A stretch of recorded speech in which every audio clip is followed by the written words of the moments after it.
j'ai accompagné les funérailles de mon beau-père, qui est monsieur Étienne Tshisekedi, qui est le papa de mon mari. Et donc, nous avons accompagné. Donc, après 2 ans et 4 mois ici de deuil, on n'a pas su l'enterrer à cause des accointances politiques, des problèmes politiques. Et c'est pour ça que je dis que cet élément-là est vraiment triste, parce qu'on ne devait pas arriver à ça. Surtout quand on sait que l'Africain respecte beaucoup, beaucoup les morts. On ne pouvait pas arriver à ce genre de situation, 2 ans dans le funérarium. Et donc, c'était assez dur. Mais bon, alors l'accompagner en tant qu'homme d'État, et puis avec cette reconnaissance finalement de héros national, parce qu'il a été promu au rang d'héros national, bah, ça m'a fait vraiment un bien fou.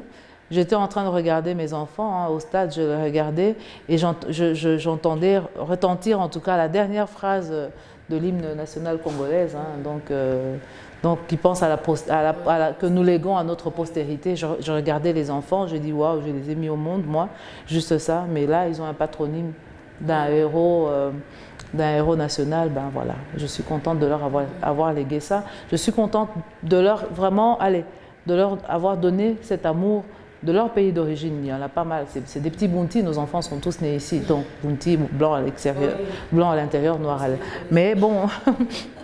Mais vraiment, je leur ai appris à aimer aussi leur mère patrie. Et il n'y avait pas meilleure façon de leur présenter. Aussi, le fait d'être rattaché finalement à cette grande famille, est-ce que c'est occupé à changer les choses pour vous? Ça change?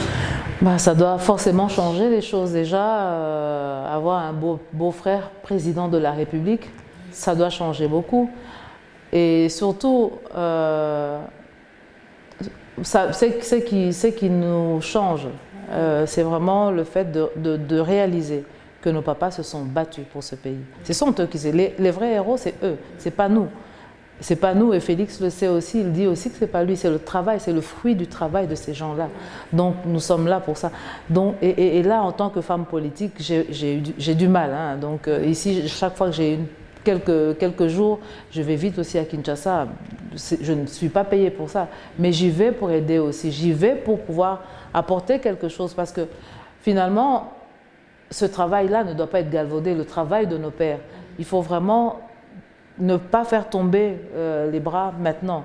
Parce que maintenant, on se rend compte que pour l'Afrique, vraiment la visière sur le champ des possibles est vraiment très très clair. C'est maintenant qu'il faut vraiment penser. C'est maintenant qu'on peut poser les pieds. Et je vois même ailleurs en Afrique, les autres aussi commencent à penser à l'effet Tshisekedi, en se disant, ben voilà, on va aussi essayer, on va aussi, on a vu ça au Soudan, donc on va aussi essayer de faire bouger les choses.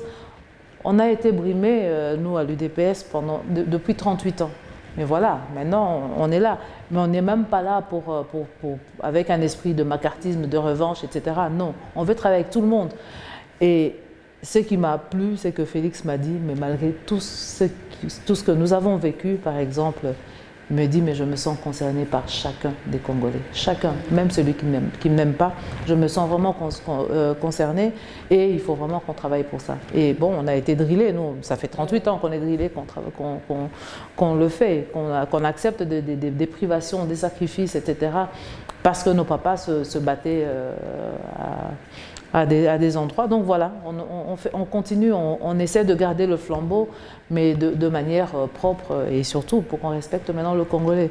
Je me rends compte ici que quand je vais en Afrique, même ceux qui ne me connaissent pas sont contents du changement, de cet élan de changement qu'il y a en Afrique qui commence à s'ouvrir. Le champ des possibles, vraiment, vraiment est clair pour l'Afrique.